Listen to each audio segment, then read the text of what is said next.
ఐదవ అధ్యాయం వనభోజన మహిమ. ఓ జనక మహారాజా, కార్తీక మాసంలో స్నాన దాన పూజానంతరము శివాలయం నందు గాని విష్ణువాలయం నందు గాని శ్రీ భగవద్గీత పారాయణం తప్పక చేయవలెను. అట్లు చేసిన వారి సర్వ పాపములను నివృత్తి అగును. ఈ కార్తీక మాసంలో కరవీర పుష్పములు శివకేశవులకు సమర్పించిన వారు వైకుంఠమునకు వెళ్ళుదురు. భగవద్గీత కొంతవరకు పఠించిన వారికి విష్ణులోక ప్రాప్తించును.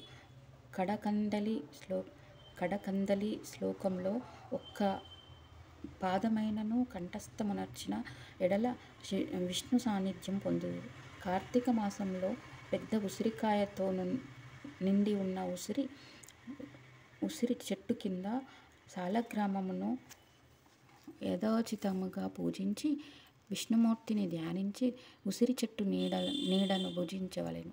బ్రాహ్మణులకు కూడా ఉసిరి చెట్టు కిందనే భోజనం పెట్టి దక్షిణ తాంబూలములతో సత్కరించి నమస్కరించవలెను. వీలును బట్టి ఉసిరి చెట్టు కింద పురాణ కాలక్షేపం చేయవలెను. ఈ విధముగా చేసిన బ్రాహ్మణ పుత్రునకు నీచ జన్మలు పోయి నిజరూపము కలిగెను అని వశిష్ఠుల వారు చెప్పిరి. అది విని జనకరాజు, మునివర్య, ఆ బ్రాహ్మణ యువకునకు నీచ జన్మ ఏల కలిగెను, దానికి గల కారణమేమి అని ప్రశ్నించగా వశిష్ఠుల వారు ఈ విధముగా చెప్పనారంభించిరి. కిరాత మూషికములు మోక్షమునందుట. రాజా, కావేరీ తీరమునందొక చిన్న గ్రామమున దేశశర్మయను బ్రాహ్మణుడు కలడు. అతనికొక పుత్రుడు కలడు. వాని పేరు శివశర్మ.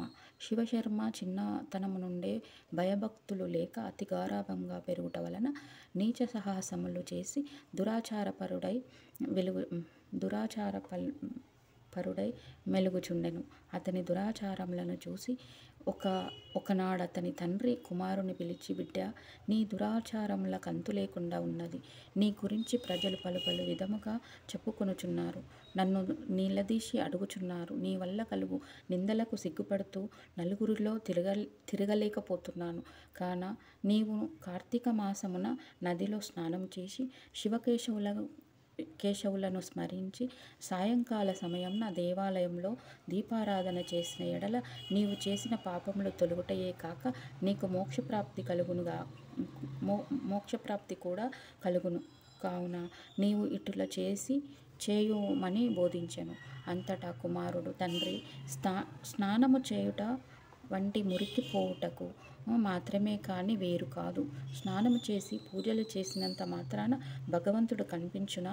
దేవాలయంలో దీపములు వెలిగించిన లాభమేమి? వాటికి ఇంటిలోనే పెట్టుట మంచిది కదా అని వ్యతిరేక అర్థములతో బెడసరముగా సమాధానం ఇచ్చెను. కుమారుని సమాధానం విని తండ్రి, ఓరి నీచుడా, కార్తీక మాస ఫలమంతను అంత చులకనగా చూస్తున్నావు కాన నీవు అడవిలో రావి చెట్టు తొర్రలో ఎలుక రూపంలో బ్రతికేదువుగాక అని కుమారుని శపించెను.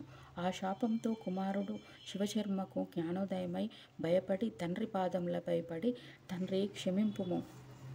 అజ్ఞాన అంధకారంలో బడి దైవమును దైవకార్యములను ఎంతనో చులకన చేసి వాటి ప్రభావములను గ్రహింపలేకపోతిని. ఇప్పుడు నాకు పశ్చాత్తాపం కలిగినది. నాకు ఆ శాప విమోచనం మెప్పుడు ఏ విధముగా కలుగునో దానికి తగు తరుణోపాయమేమో వివరింపుమని ప్రాధేయపడెను. అంతటా తండ్రి, బిడ్డ, నా శాపమును అనుభవించుచు మూషికవై పడి ఉండగా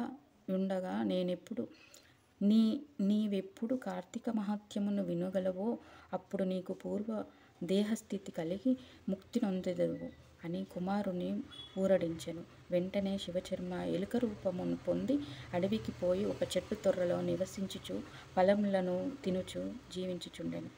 ఆ అడవి కావేరీ నదీ తీరమునకు సమీపమున ఉండుటచే స్నానమార్థమై నదికి వెళ్ళువారు అక్కడున్న ఆ పెద్ద వటవృక్షము నీడను కొంతసేపు విశ్రమించి లోకాభిరామము చర్చించుకొనుట నదికి వెళ్ళుచుండేడివారు. అట్లు కొంతకాలమైన తర్వాత కార్తీక మాసంలో ఒక రోజున మహర్షి యగు విశ్వామిత్రుల వారు శిష్య సమేతముగా కావేరీ నదిలో స్నానార్థమై బయలుదేరినారు. అట్లు బయలుదేరిన ప్రయాణపు బడలిక చేత మూషికమున్న ఆ వటవృక్షం కిందకు వచ్చి శిష్యులకు కార్తీక పురాణమును వినిపించుచుండిరి.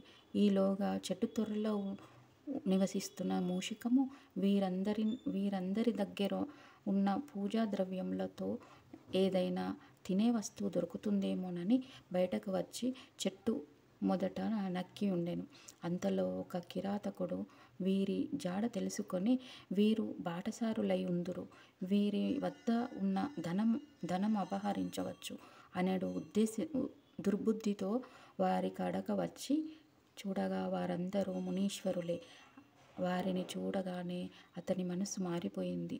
వారికి నమస్కరించి, మహానుభావులారా, తమరు ఎవరు, ఎందుండి వచ్చితిరి? మీ దివ్య దర్శనంతో నా మనసులో చెప్పరాని ఆనందం కలిగింది కాన వివరింపుడు అని ప్రాధేయపడెను.